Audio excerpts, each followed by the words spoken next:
I'm going to knock him out in the first round, and you know I'm going to do it. Guess what he did? 2 minutes, 35 seconds in, he knocked him out. Slept him nicely. And it doesn't hurt that he has hands of stone, bro. When he balls up his fist, he is ready to cause damage. So Wimbledon has now started. Wimbledon has started. You might want to start commentating on that. Wimbledon. I know you're not a tennis aficionado. He's so good. He's so skilled. He's washed the division. Washed the division. If I sound like a hater, it's because I'm genuinely hating. I want you to know that first and foremost. Why was he banned? Doping. Doping allegations. But he was found guilty, but it wasn't his fault, really. Was it his physician? It was physician. Of course, it always is.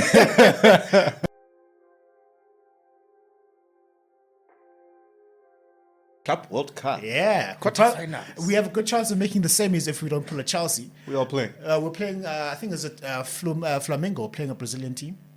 Ronaldinho's cousin again. Probably. Yeah. Didn't they beat your Taral? Yeah, that was another Brazilian team. But if we played like we played the last time, we're going to do fine. I don't know why you're going back to Brazil after what happened the last time you were in Brazil, but okay. Hey, they just gave us the opponent. What must we do? Fine. It is what it is. Ain't what it ain't. Just shout out Chelsea, I guess. Shout out. We've made it. Shout out Chelsea. My dude, how you doing? Yeah, are you fine? You can just tell me down there. Mukundi, I'm fine. Mukundi, I'm well. Ilia Topuria is him. Oh, wait, before we even get there. I know. It's not football season, hasn't even started. Basketball season just ended. Mukundi, what are you going to talk about? There's no sports. Why are you here? Why are you watching this? You just miss me. Oh, okay. Ilia Topuria is him. He's him. Yo. I know. Well, we're Roma video. He's. Yo. Where do I even start, bruh? Do I start with the fight or Topuria himself? Fine. UFC 317 recap. In your main event, Ilia Topuria knocks out Charles Oliveira in the first round to become a lightweight champion, the new lightweight champion, which makes him a two-division champion at 28 years old with a record of 17-0. Conor McGregor 2.0. Welcome. If you missed the rise of Conor McGregor, John Jones, Khabib Nurmagomedov, the greats, and how they became superstars in such a quick turnaround and how they did what they did, Ilia's him. Ilia's the next best thing, if not better, because look at the caliber of opponents he's beating. This is the greatest 3-fight win streak I've ever seen. I don't care who you are. Show me a better 3-fight span than this one. Show me. February 2024, he knocks out Alexander Volkanovski to become the featherweight champion of the world. Alexander Volkanovski, the first person to do that in the division. The only other person to have knocked out Volk was Islam, and that was when he took a fight on 2 weeks' notice and he went up a division. Are we really going to fault him? But Ilia Topuria knocked out Alexander Volkanovski in the second round to become the featherweight champion of the world. He then went on to defend his title against none other than Max Holloway, who he knocked out in the third round. Who is Max Holloway? After Alexander Volkanovski, you can say he's the greatest flyweight ever. One of the greatest fighters of all time. A man who was at some point in time a pound-for-pound king. Hey Google, how long was Max Holloway at the top of the pound-for-pound list? Let's find out. He's still making up his mind. He has never been at the top, but he has been a pound-for-pound list, dog. Who was jumped to number 5 in 2017, which was such a long time ago. But he's still a top 5 contender in the division. He's still Max Holloway. Hell, Ilia Topuria is the only man alive to have knocked out Max Holloway.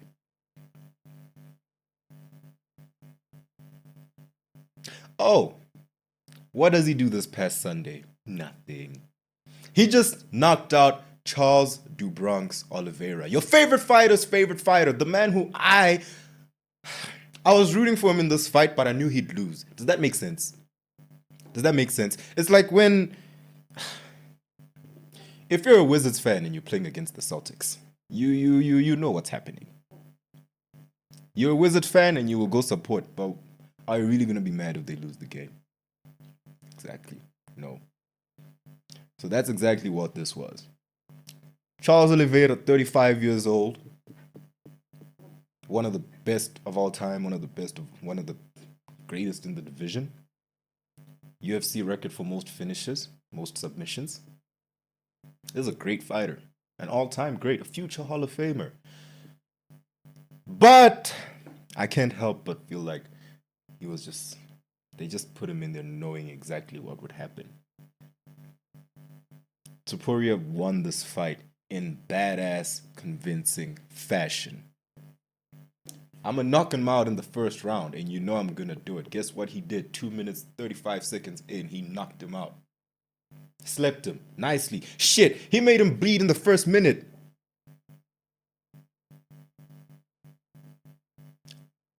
He made him bleed in the first minute of the fight. How long? Yeah, 2 minutes, 27 seconds. Sorry, I said 35. I gave him an extra 7 seconds. We'll call that the seconds he was on the ground, just getting pounded, I guess. Pause, but like, Ilia Topuria is him. And what he has managed to do is nothing short of remarkable. Look at the competition that he has beaten. Last year, he was in the running with Pereira for Fighter of the Year. Hell, I think he should have gotten it now.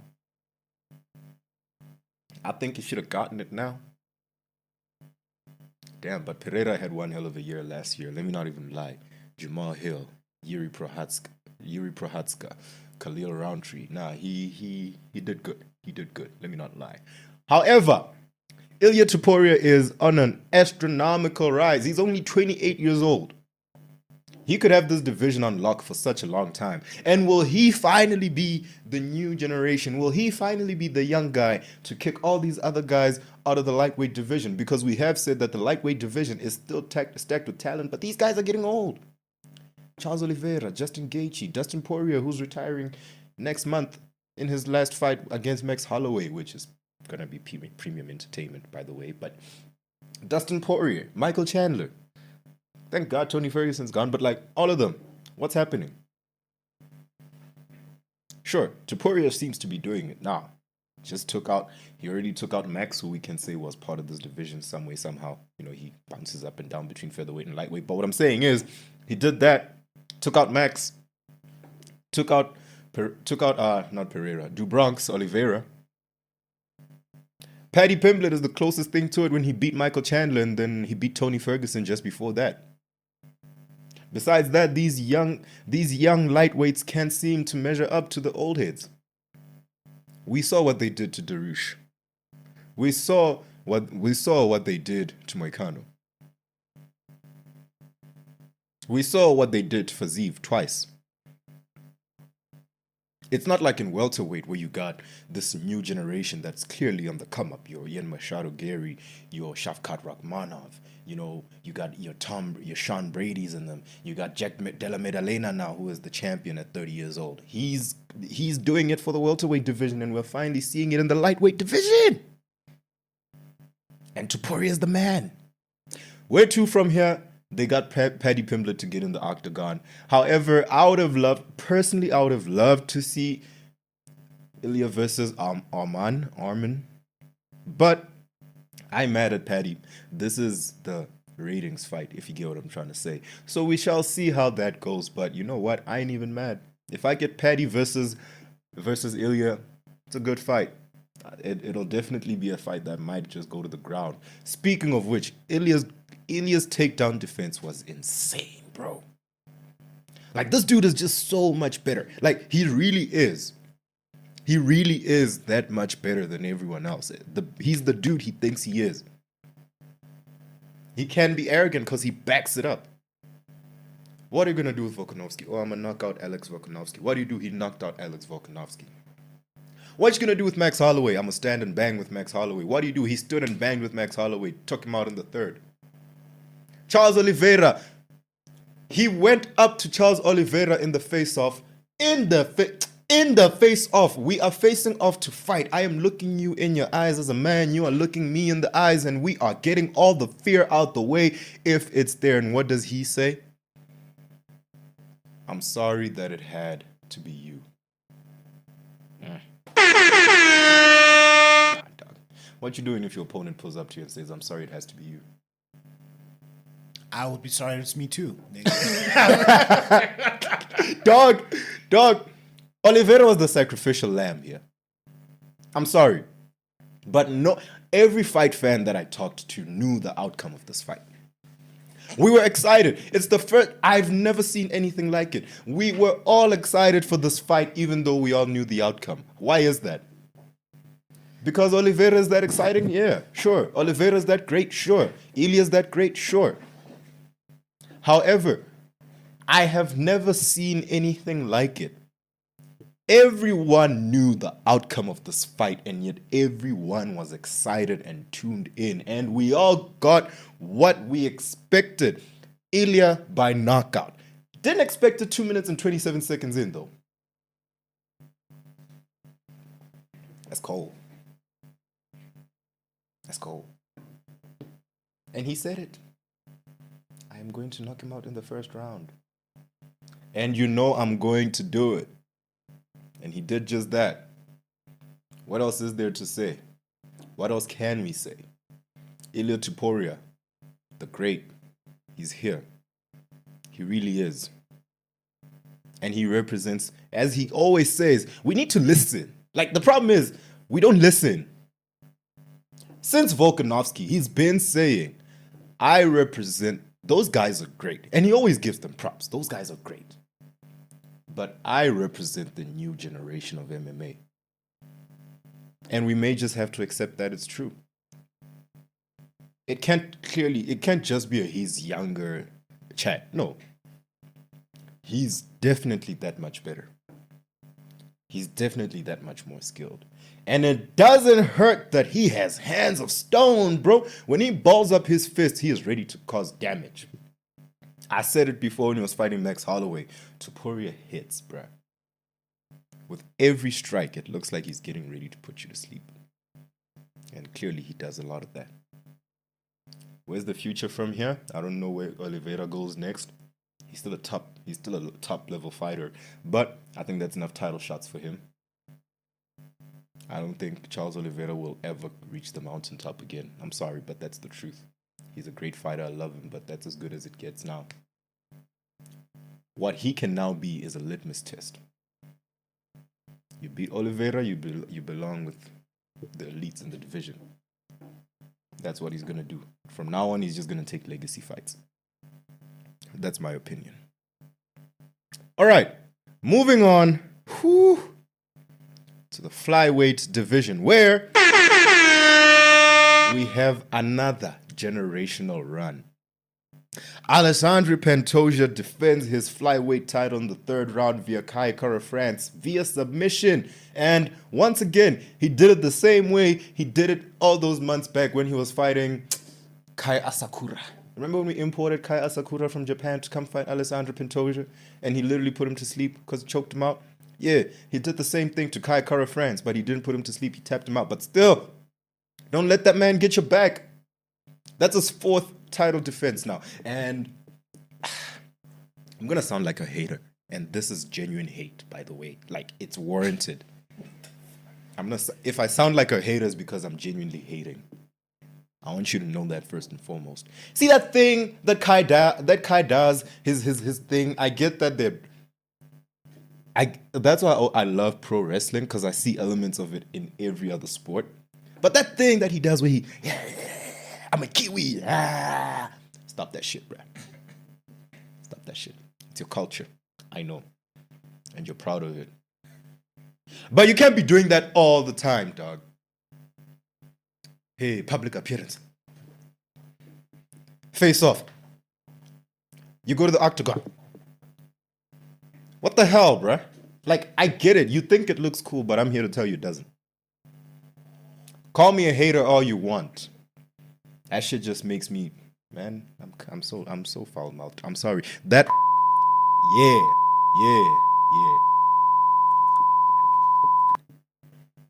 Okay. I ain't even say none. But yeah, he needs to stop that. Now, back to the fight. Alexandre Pantoja. He's him. And I hate the fact that he's doing all this, and tomorrow and on Tuesday when the ratings come out, chances are he's still just gonna be number 9 on the pound for pound. There's a generational run this guy is going on. After Demetrious Johnson, he might just be the greatest flyweight of all time. He actually is. I'm proclaiming it. Show me anyone else. Besides Demetrious Johnson, who is on the Mount Rushmore of MMA, who else in this division has done what Alexandre Pantoja is doing? The dominance that he's displayed in all his defenses. The dominance that he's displayed in the division. The improvements. His wrestling was non-existent when he came through. He can wrestle now. His jiu-jitsu is excellent. Well, he's Brazilian, but his jiu-jitsu is excellent. Striking, excellent. He's so good. He's so skilled. He's washed the division. Washed the division. While beating elite fighters at that. He's not just fighting scrubs and then just stacking up his resume. No. He is beating elites. He's beating your Morenos and who else? Kai Kara-France, Kai Asakura, Steve Erceg. That one was a bit of a tough fight. Closest thing to the toughest fight he's had. Brandon Royval, Brandon Moreno, Alex Perez, Brandon Royval, Manel Kopp. Dude, his last fight was against Askar Askarov via unanimous decision in 2020, and he was an entirely different fighter back then. That was 5 years ago.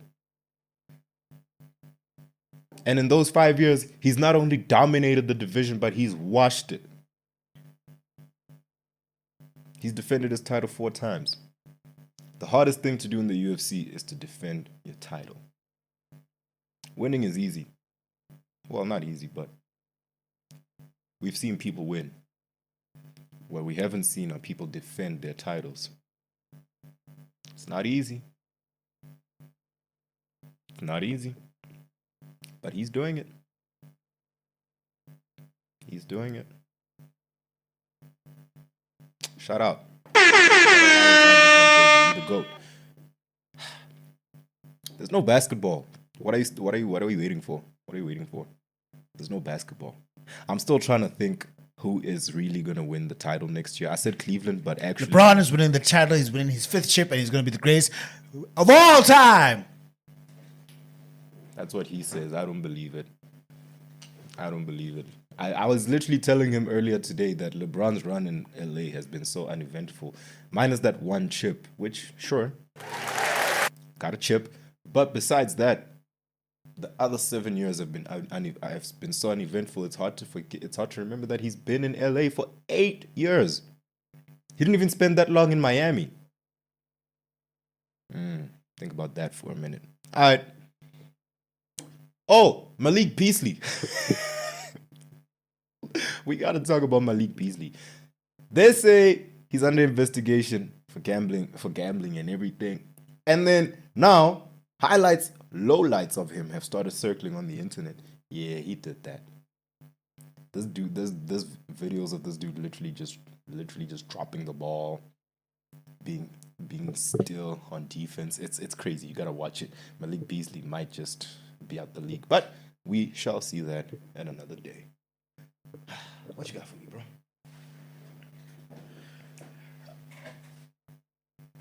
So Wimbledon has now started. Wimbledon has started. You might want to start commentating on that. Wimbledon. I know you're not a tennis aficionado. Okay, all right. Okay, sure. You're not a tennis aficionado. No, sir. But I'm going to give you 3 names. Okay. And I want you to pick which one you believe is going to take the Wimbledon trophy. Okay. First option is the world number 1, Yannick Sinner. Okay. Okay. 2, the greatest of all time, Super Novak Djokovic. Number 3, Carlos Alcaraz, aka Carlos Alcatraz, according to you. Carlos Alcaraz is defending champion twice. He's won it twice in a row. And he beat Djokovic both times to win those titles. Yannick Sinner was banned for 3 months, came back, lost to Carlos in the... What was he banned? Doping? Doping allegations. But he was found guilty, but it wasn't his fault, really. Was it his physician? It was physician. Of course, it always is. But Yannick won the Australian Open quite convincingly, back-to-back Australian Open titles. Got to the final of Roland Garros, just lost it. And lost to Carlos Alcaraz. So, of the 3... Djokovic is going for Grand Slam number 25. Carlos is going for a three-peat. And Yannick is going for his first one. Who you got? I'll go with number 1. I'll go with Yannick Sinner. Why would you go with Yannick Sinner? Carlos Alcaraz is probably the best player in the world right now from what I hear from you. Yeah. However, this is sports. And three-peating is damn near impossible. So I'm just going to put it aside for that. And Novak is old and coming back from injury, which I don't trust. So, number 1, momentum from number 1 as well just wouldn't hurt. Oh, okay. All right. I think that was a great educated guess. A great educated Thank guess. you. Yeah. Thank you. Is that it? That's it. That's all I got for it. That's all I got for you. Oh, no. Another question. Back to the MMA fighting. Right. So, if you lose to Mr. Topuria, ne? If anyone loses to Topuria, don't feel bad. I was about to ask. Don't feel bad. As a man, should we take your man card from you? No. You don't. Topuria, if you lose to Topuria, you shouldn't feel bad at all. Because he's going to do that to everyone he faces for at least the next 5 years. Like, this dude is him, bruh. He's him.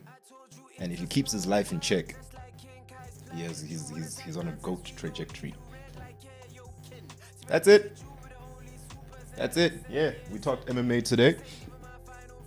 And nothing else really. Wow.